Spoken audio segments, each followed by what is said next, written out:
Hey, good morning and good afternoon, everybody. Welcome to Applied Frameworks webinar on Agile Selling. We're going to get moving here in a couple of minutes, but those who've joined early, thank you for joining, and we're happy to have you.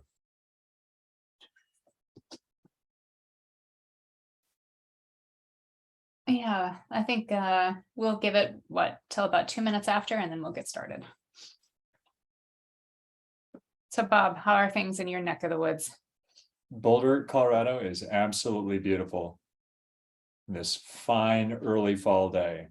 I know, I feel pretty lucky given what's going on in Florida at the moment. That looks like weather I don't want to be part of. Exactly. I'm dry. Mm-hmm. It's dry and sunny and the wind is calm, which is nice. And yourself? Yeah, same. Actually, I think I need to pop up for a walk at some point after lunch because Chicago is beautiful, nice and sunny and cold. My favorite kind of weather. That's great.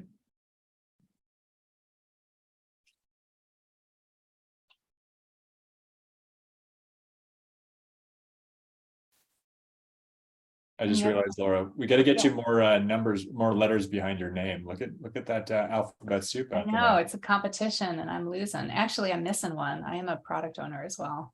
Should add that. We'll fix it in future webinars. That's what counts, isn't it? It's all the letters after your name. Yes.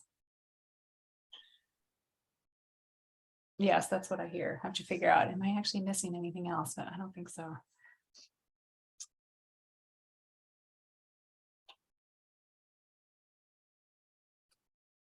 All right.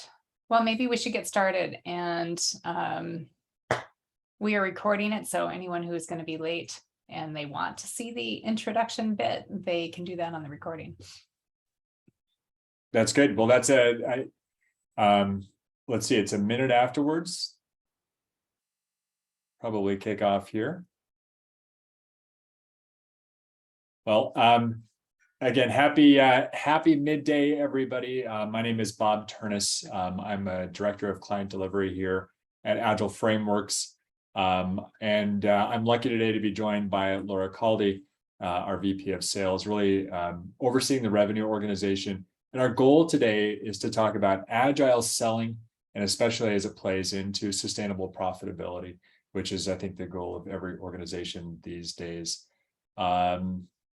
Let's see, I'll kick us into our agenda. Well, let's see if this works. And Laura, I'll pass it over to you to talk about what we're looking to accomplish.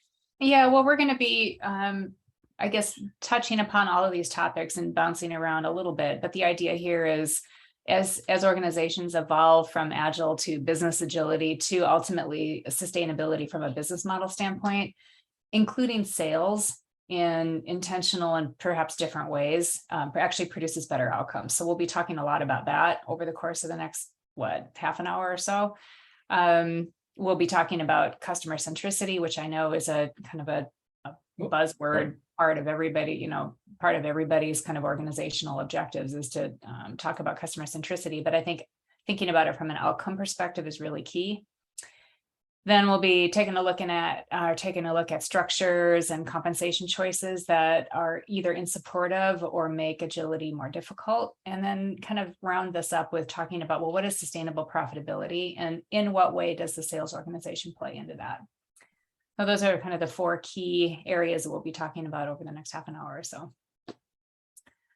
And the Q&A button. If anyone has any questions, stick them into the Q&A. And if we don't have an opportunity to weave it into the conversation that we're having, then we'll definitely include some thoughts and feedback in our follow-up email that we'll send out to everybody who registered. Excellent. Thank you, Laura. So here's the problem statement. It's kind of a guiding principle for today. We realize that organizations have a need to smartly use sales as part of their profitability strategy to stay ahead of the competition. Now, notice we did something interesting here. We didn't say that organizations have to maximize revenue through selling to stay ahead of the competition. And while revenue is important, and while we will talk about how to maximize short-term revenue as one of the sales function's primary desired outcomes by selling bigger deals and doing so faster, The temptation to use sales simply as a revenue organization, which sometimes is bound by outdated rules, constrains the potential of both individual sellers as well as sales as a function in an agile enterprise, which is focused on sustainable profitability. So to solve that problem statement, we propose the use of Agile selling methods. Why is that? Well, first off, for one, Agile teams, and especially Agile sales teams, are able to sell bigger and faster deals. They also create happier customers, both within that immediate transaction, but then also in future deals by serving active learning roles and the Agile enterprises learning cycles. Agile sales teams are also uniquely positioned to support the larger goals around creating sustainable profit streams. Now, I realize that sustainable or profit streams, better said, is probably a concept that many of you have not heard, but we're going to get into what profit streams are and how agile selling practices can help companies define and improve their profit streams for sustainability. And I do not see the Q&A, but if anybody has any questions, feel free to drop those things in, and Laura and I will tag team and answer them as they arise. So we've just thrown a lot of information, a lot of terms at you. Let's unpack some of them, and especially what is agility. Now, when most people think about agile, they think about define the roles, the practices that teams that are using Scrum and similar methodologies employ to build technology and especially software. They're thinking in roles and time boxes, all of the artifacts adapted and used in or adopted in technology groups to cultivate that agile mindset. And it's funny, in the technology space, to many, agile is synonymous with Scrum and Scrum teams. And if there are any folks in here or on our webinar who've sold agile solutions in the past, I think we've all supported PMOs and organizations that claim to be 100% agile because all of their teams are Scrum teams or using agile practices to some extent, even though those PMOs and same organizations are working off of yearly plans or even multi-year plans that see very little revision over very long timescales, missing, I would say, some core tenets of agility. So just as agility has several layers of potential application and product or IT teams, agility can also be applied to other areas as well. Pass it over to you, Laura. Yeah, I mean, I think that's an interesting point where sometimes people get maybe overly focused on the how and looking at particular frameworks like Scrum and losing focus on what you and I try to think about when we're thinking about what does it mean to be more agile in the sales organization. So I think always sticking with the core values first and foremost is really what any good agile framework is intended to make easier to achieve anyway. So if we're thinking about the core agile values, just the ability to respond to change, that customer collaboration element. I mean, these are things that I think have made sense to people in sales for a very long time, just like people in the rest of the organization. I think being able to effectively respond to change is something that I think most people in their personal lives and in their business lives, I mean, they would say, yeah, that's important.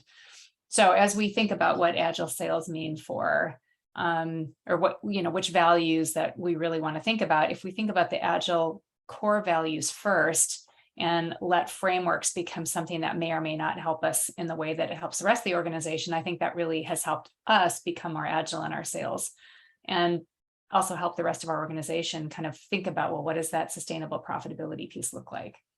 So I don't know if there's anything else you want to add here, but for me, this is really a way to kind of help make decisions or make recommendations or even support conversations about how can we be more agile in our part of the organization and how we interact with other parts of the organization. Yeah, I think that's really well said. I think the biggest thing to index on is Agile Mindsets, right? And I think you said it really well, Laura, that frameworks should flow and support those mindsets rather than be kind of a process that's imposed without consideration of that mindset. So I love starting with the values as a way to guide contemplation of agility as a whole, and most importantly, kind of what that means for Agile as applied to sales, and as we're terming it here, Agile Selling. So one neat thing, and you mentioned it in responding to change and also things like customer centricity, which we'll talk about here in a bit. When applied to selling, that Agile mindset means that the sales group, you're kind of giving them license to join and to be an extension of the Agile enterprise.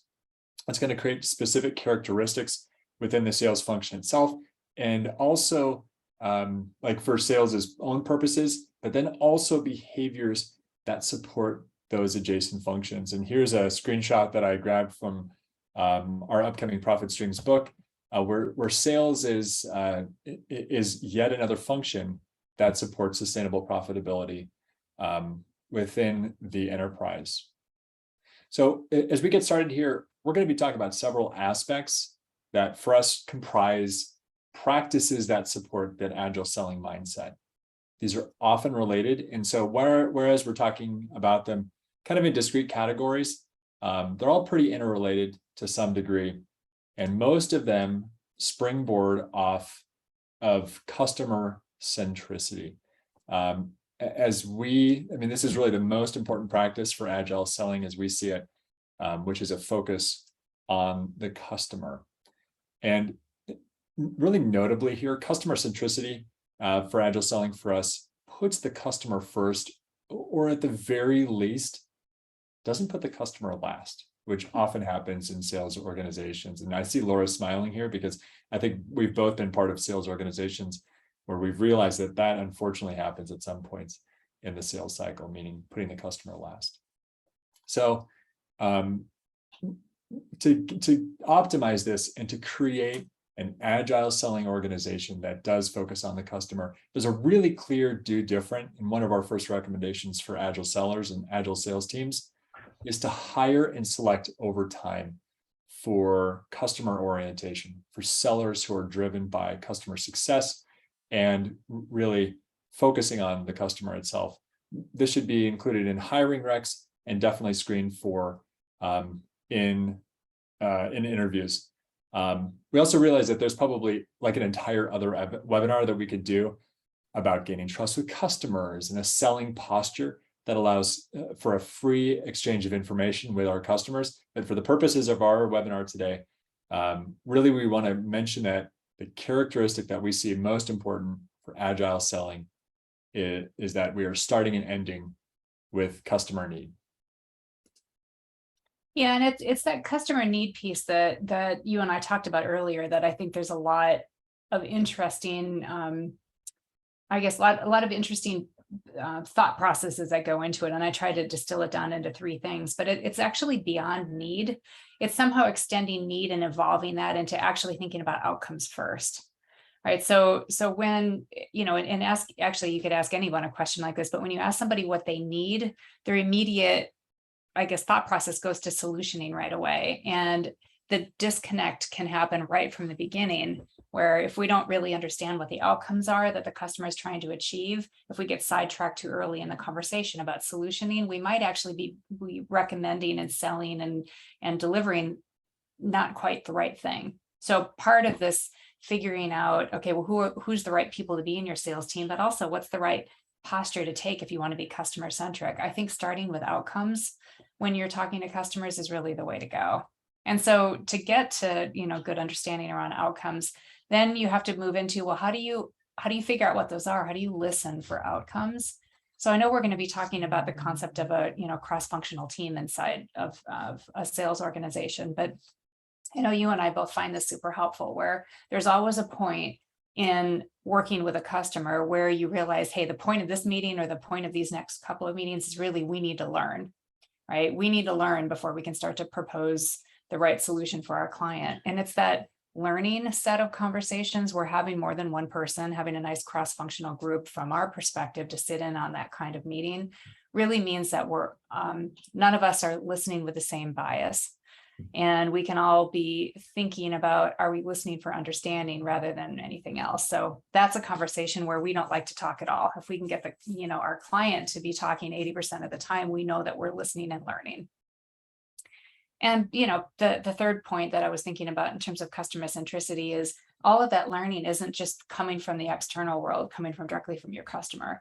There's a whole lot of people inside your organization who probably know important things either about that client or about that industry that really help the sales organization. So when we're involved in those side, this is what we try to think about at Applied Frameworks, but we're thinking about outcomes right from the beginning. We're making sure that learning part of the conversation we're having with our client is more than just one of us. We try to really do that from a team approach so that we are doing the best we can at really understanding the outcomes that we're driving for. And then, the third one is, hey, there's a lot of people who we work with internally here who know a lot about various industries and various customers. And again, that really helps us make sure that we're putting the customer first. Cool. Good thoughts. Thanks, Laura. So we found that once you focus on the customer, their needs and the outcomes, importantly, you can kind of start working on your learning culture as an organization. Now, we're learning and listening, to kind of previous point, for both the organization as a whole, as well as the sales function itself. So here's the problem. This is just conversational. We don't have a text to support this, but in our experiences, few people in an organization actually talk to customers, especially the larger the organization is, the more distance people get from organizations. Now, when that conversation or when that communication does happen, it's either super wide and shallow, and this is the case that you'll find in surveys that are designed with as many questions as you can ask customers before they get bored or stop answering your survey, which is actually not that many questions.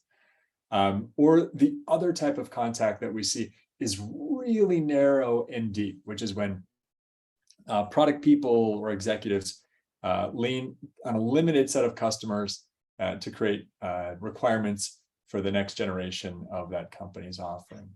And I was thinking about how we support a learning culture, and it actually reminded me of a past program that I supported at Rally, which is an agile software and services company. A lot of you folks have heard of Rally, and it was a great agile organization that looked to create this learning culture internally. They did so in engineering by instituting this program called Know Your Customer, and it started in engineering with the goal of getting each engineer connected to 2 customers per year. And actually, my old colleague Michael Fleetwood describes this really awesome in this Medium article. If you want to learn more about this particular the solution that he came up with, which I'll describe here in a moment, I'd read this article as well. Anyway, so the engineering group, they realized that the goal of getting engineers to talk to customers, you have a whole year to talk to 2 customers. Even that was a pretty lofty goal. And so therefore, partnering with sales, which I was in, Rally kind of lured their engineers to talk to customers with donuts as a reward. And this practice of usability donuts, like it's so simple, and it worked really well to facilitate these discussions. And it helped create these massively parallel connections between engineering and customers. Now, that was a pretty novel way to address the really common problem of gathering customer data at a wide scale. This problem exists not just in engineering, but in a ton of internal functions that sales either touches or relies on. And there's a notable point here, whether those functions know that they need this connection or not. So that brings us to selling, right? Sales talks with customers, or should, on the daily. They have wide, deep conversations with, deservedly, every single one of an organization's customer. If we think about data lakes, sales is gathering information that looks like an ocean. It's wide, it's deep, it covers everything that it possibly can. However, and this is a challenge, all too often the incentives for sellers mean that information stays where incentive drives it to stay, and that's in sales. Now, that's not entirely bad, because Sales needs to be constantly thinking and reevaluating its approaches and using all the information that it gets from its customers to kind of sharpen the sword and figure out where to go next. However, sales has a much larger responsibility within a true agile enterprise to listen on behalf of the entire enterprise. So, in organizations that are utilizing sales as part of their learning culture, sales serves as a super valuable conduit for early stage leading and incremental feedback between customers, as well as the entire organization that's sales, as well as all of the adjacent functions that they touch. And like switchboard operators, sales needs to have their ears on for this feedback as they support all of these adjacent functions.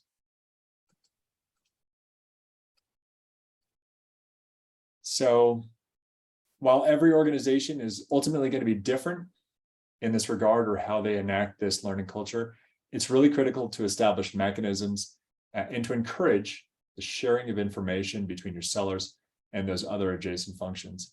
You'll often find that there's a ton of automation, especially in mature organizations. There's either automation or attribution data that tries to create telemetry between organizational activities and what that means for customer behavior. Those are tough, and rarely are they perfect. It's tough to perfectly gather behavior and turn it into numbers and data. And so as a result, sellers are looked for at least a limited conduit for voice of customer. Now, a really common way to do this is like win-loss notes in your CRM, Salesforce, HubSpot, et cetera, to understand what happened at the end of a deal. This is absolutely helpful information, but necessarily these win-loss notes happen at the end of a deal, which means that they're a lagging indicator. They're also kind of one way, like it's almost like throwing a message in a bottle, throw it in the ocean. These things are rarely followed up on, and there's rarely, from the most impacted functions, there's rarely track back to the actual seller on these. So every place is different, but oftentimes these go into a big spreadsheet that's reviewed much, much later. And this feedback is also somewhat limited because it's kind of binary. It only talks about wins or losses. Now, it doesn't talk about incremental or early stage feedback from the customer that could deservedly change either that individual deal, like maybe it's a feature that would let the deal get bigger or is constraining it in some way, or there's some interaction with the legal group that is affecting the timeline, hopefully positively, but often negatively.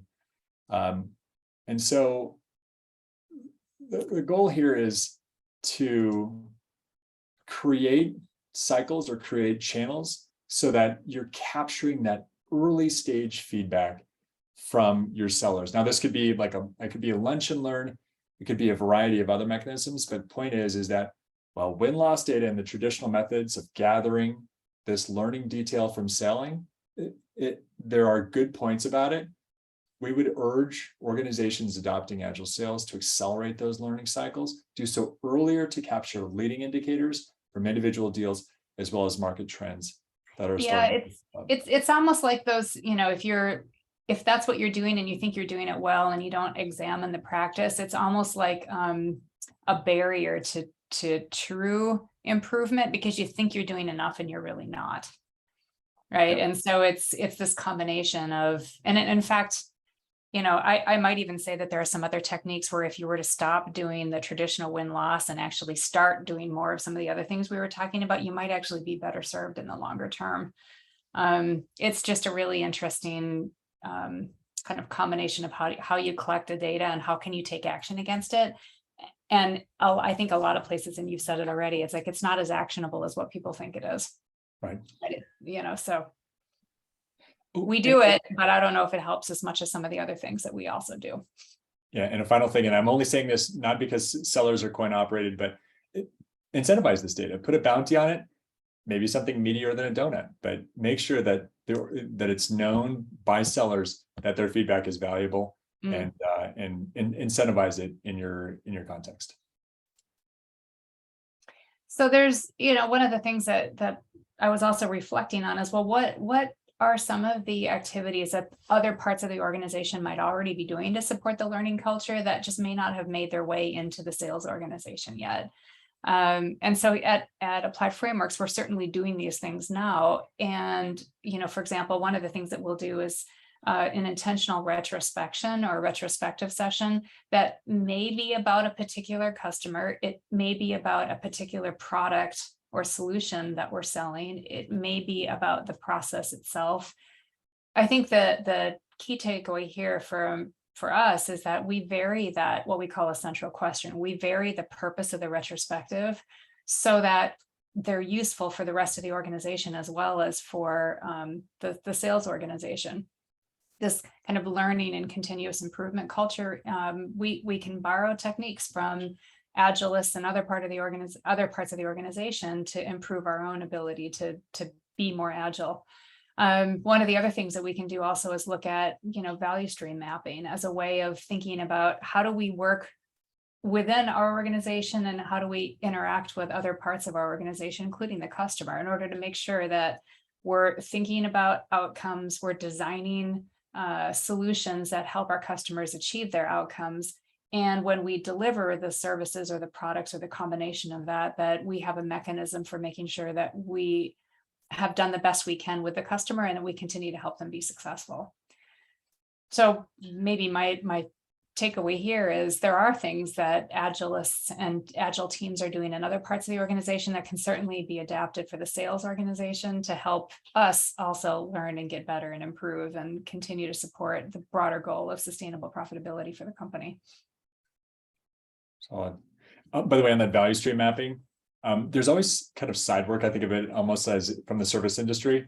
If you're a waiter, not only do you talk to your customers, take orders, and kind of do the actual meal service, you also do side work. You roll up the silverware. You do all that side work. Now, sellers always have side work, and it's really interesting to do value stream mapping on that side work because it's surprising how many inefficiencies show up in that side work that have these are old policies or activities that kind of ossify into things that take a lot of time for sellers. So don't disregard value stream mapping as a great tool for sellers and for sales organizations to optimize their efforts. Mm-hmm. So on structure, so Agile Sales, we have these two interrelated topics. One is structure and one is compensation. Again, we're going to talk about them separately, but they're strongly interrelated.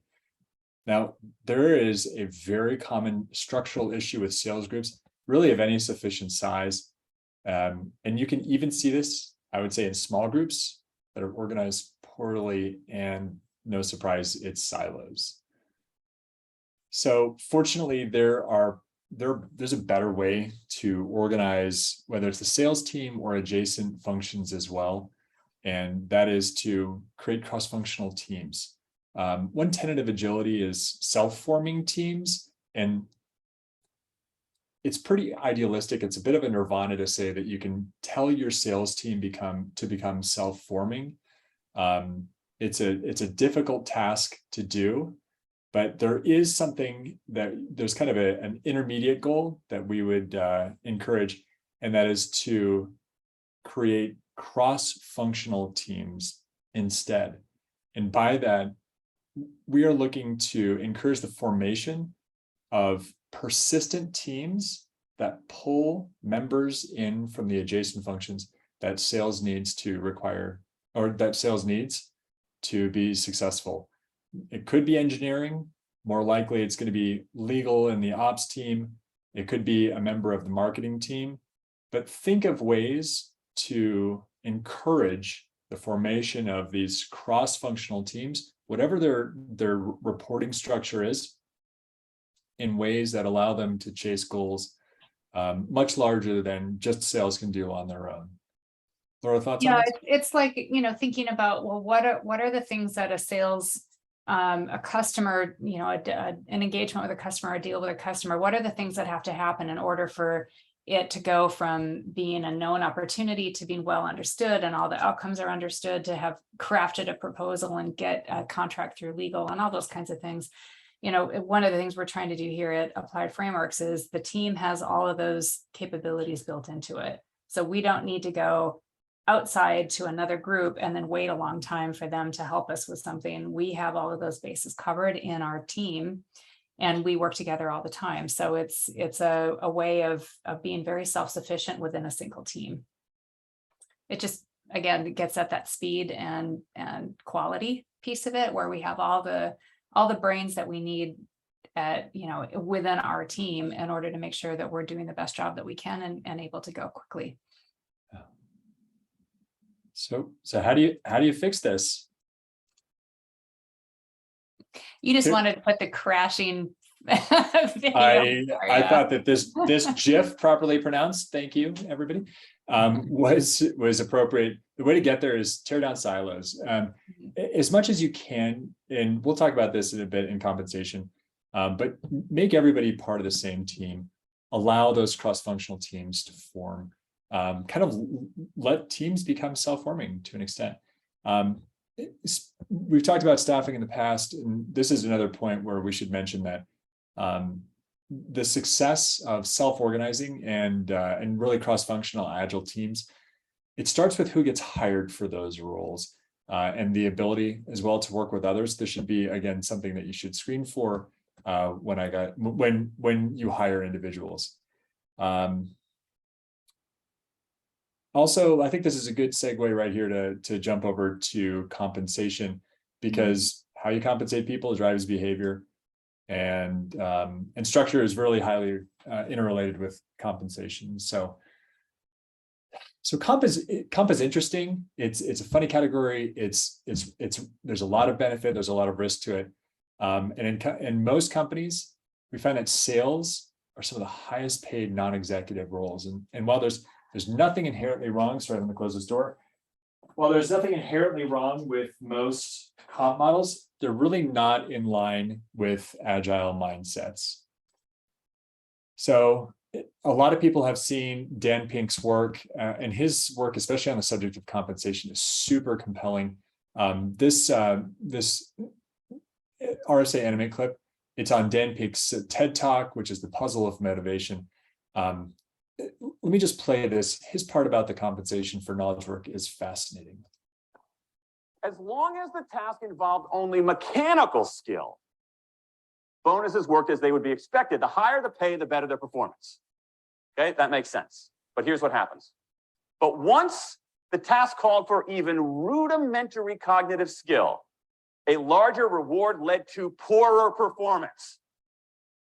Now, this is strange, right? A larger reward led to poorer performance. How can that possibly be? Now, what's interesting about this is that these folks here who did this are all economists, two at MIT, one at the University of Chicago, one at Carnegie Mellon, okay? The top tier of the economics profession. And they're reaching this conclusion that seems contrary to what a lot of us learned in economics, which is that the higher the reward, the better their performance. And they're saying that once you get above rudimentary cognitive skill, it's the other way around. So what's interesting about this is that people act like sales is different than other knowledge work, right? And it's almost like saying, if we hire you into the sales profession, you don't act like a human, which I think there's kind of some implicit humor in there. I'll let the audience decide if that's actually true or not, but suffice it to say that sellers are human. As long as and so, from that, we can look at the rest of Drive, which is that Dan Pink's epic book about human motivation. Not only are there those surprising findings about financial rewards, but he found that once people received adequate compensation, their next drivers were autonomy, mastery, and sense of purpose. Agile Sales finds a way to fill those cups. And with an interest in time, I'll move quickly through this. I will say that there is a really common problem with compensation that we'd like to address in a couple of slides. And that is the moral hazard of the issue of sellers indexing on individual or personal compensation. I think we've all seen frankly, the damage that's caused by even high-performing sellers who at times require the rest of the organization to compensate for their behavior. We're trying to drive good experiences and good outcomes for customers, and we want to think about compensation models that drive those good customer outcomes. Yeah, one of the things, Bob, that you and I were talking about is, when you have developed skills that for whatever reason are putting you kind of at the top of the seller community inside your organization, you're considered one of the better or best salespeople in your organization. If you're not motivated or compensated in the right kind of way, all of those things that you're doing really well that are helping your customers be happy and be successful and all those kinds of things, helping you sell more, you're not inclined at all to share that with anybody because, and I know you and I have both been, I've been in sales for over 30 years, and I remember thinking, well, why would I share any of that? Because I want the trip to Hawaii. That was if I'm the number one salesperson, then I get the trip. So in some ways I was, the incentive was created for me to keep that stuff a secret. And it's just not healthy for the customer or the organization when salespeople are thinking that way. Exactly, like when information and techniques and customers, when they're guarded because they're totems of power and prestige. So let's fix that. In addition to creating that culture of larger teams, really cross-functional teams, Agile Sales also thrives on comp models that are more inclusive. And I mentioned that compensation drives behavior, and therefore an organization should compensate sellers in a manner that best befits the goals of the organization. And it's no surprise that actually ends up being the actual goals of the organization. And I'll talk about one of my past experiences here. This is a good time.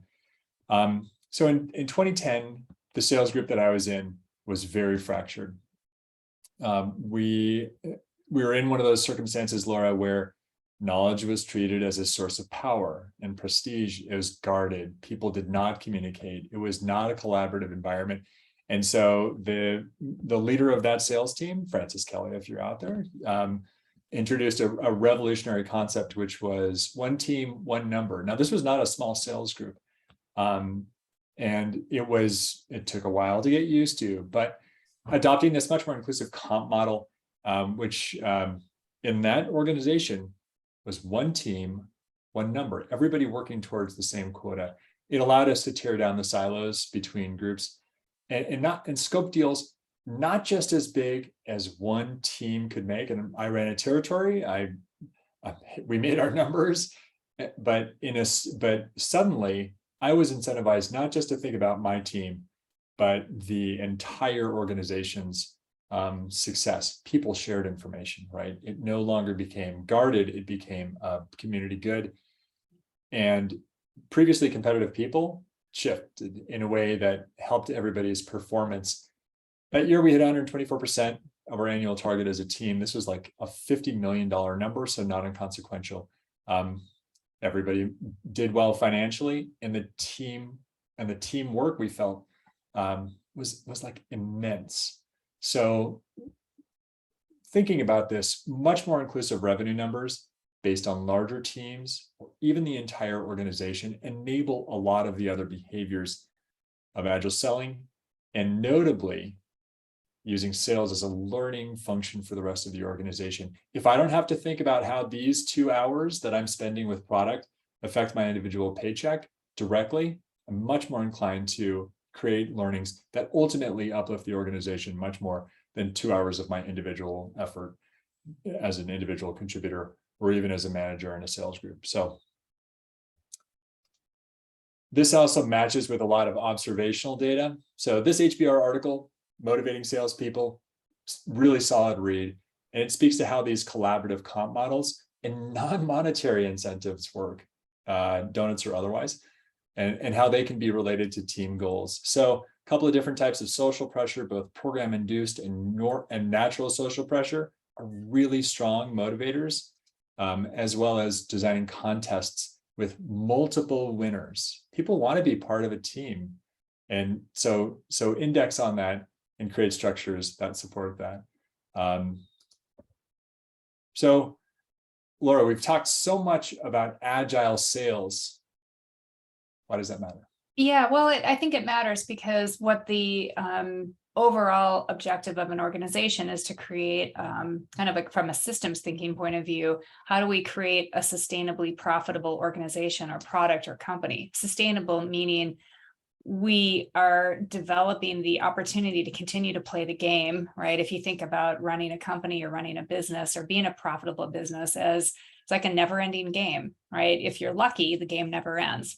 And so how do we think about the value of a sales organization, not just for the people who are in sales and not just because of the customer interactions are improved, but actually it improves the entire ability for the company to develop what we call a sustainable, profitable, software-powered business, right? And so profit streams are really part of that.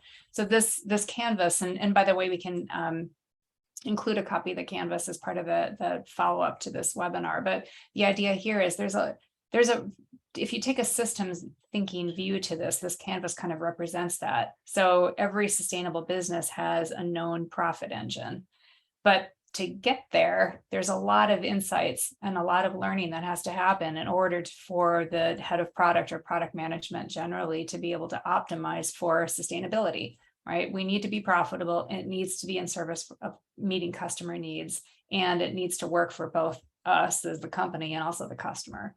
So if you have an agile sales organization, pulling them into this conversation of optimizing the system around profit streams is a pretty easy ask, right? We're already collaborating across different functions in the sales organization. We're already collecting and sharing a lot of customer insights, and we are motivated by success of the bigger system, not just our pocketbooks. So pulling sales into these key conversations is actually fairly easy to do, as compared to if you were trying to do that with, individually compensated and individual salespeople that aren't necessarily very collaborative internally, just based on, the structures that might be in place. So if we, look at one way of thinking about it, if we look at that right-hand side of the canvas, the profit stream, or the customer side of the canvas, these are questions that sales are really well positioned to help answer. Right? From a customer's perspective, what are their goals and aspirations, and what's the nature of the problems that they're trying to solve? What is valuable to the customer? How do they perceive it? Right? What are some of the economic choices that they have to make? And even down to more detailed insights into, what kind of licensing structure would actually work for a customer? It's amazing how many times people in sales have these related conversations. Like we learn a lot in the multiple conversations that we have with customers. And while they may not directly relate to the deal that we're working on, they do relate overall to, I think, this concept of thinking about sustainable profitability or profit streams. So this is why it's really great to pull sales into these conversations if you're a product-oriented organization or if you're a product manager. And if your sales organization is already organized with agile principles and values in play, it's an easy ask to get your sales team to be involved in these conversations. And so they can represent the customer, but they can also represent what we would call the profit engine itself. It's this, the connection of thinking about, what's the right licensing strategy? What's the right pricing strategy? How do we think about that value exchange model with the customer? Again, sales isn't the only group that's part of these conversations. I mean, certainly this involves product and engineering and legal and compliance and all those other parts of the organization. Sustainable profitability is definitely a team game, though, or a team sport here. And I think sales will almost always have a unique set of information that we can inject into these conversations that help round out the decisions that are made based on, thinking about what we want to do with a particular product or service or combination around sustainability. So there's a lot of value in developing a sales organization by injecting, agile principles and values, and really thinking about structure and compensation and paying attention to what motivates knowledge workers. Those are all things that'll make your sales organization more effective. It'll help you with engagement. It'll help you with retention, right? It's just those tend to be real high energy, positive sales organizations. The extra benefit that maybe we don't always appreciate is the fact that the sales organization is now better positioned to work with the product team and the rest of the organization to optimize for sustainable profitability.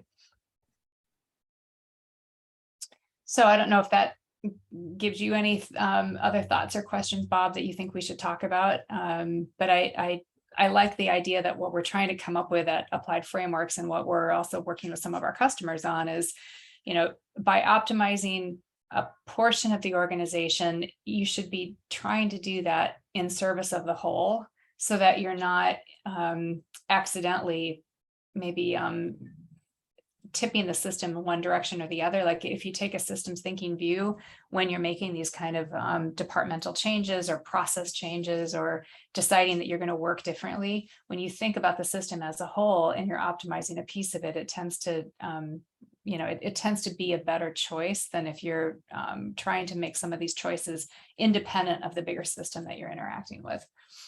Yeah, that I think you should put a lot of things really well right there. And one thing that you called out, which is treating sales, first off, from a systems theory, sales needs to be integrated into the whole, right? The days of treating sales like an outsourced revenue function should be over, right? We need the learning, we need to integrate them into the entire enterprise, and make them much more cohesive, again, from that systems view, thinking about how value flows to the system. The other things that were resonant with what you said is that we should be chasing, from that systems thinking, we should be chasing global improvement, not just local optimization. You see local optimization in old comp plans where one individual does extremely well, really at times even the detriment of others. And given the way that large organizations can purchase, they can even purchase across territory bounds. And so reducing some of those silos, enhancing the teamwork and the cooperation, minimizing the competitiveness across sales teams, all of those things will help both the sales function itself, but then optimize it for participation in the overall lean enterprise. Mm-hmm. Yep, I would agree with all that. And then, if we want to end on an extra super happy note here, to be honest, it just makes your salespeople happier. And we all know that that's really important for everyone who has to work with us. It's like happy, fulfilled salespeople are pretty productive. So, knowing that you're contributing to kind of the bigger goals and the longer term strategy of the company, it gets at some of those Dan Pink motivators, right? It's not, we're not coin operated really, where we really do appreciate the opportunity to solve customer problems in meaningful ways, and to feed key information back into the organization and actually see how it can help support growth and speed and all of those things that we care about if we want to remain a successful, sustainably profitable company. Absolutely.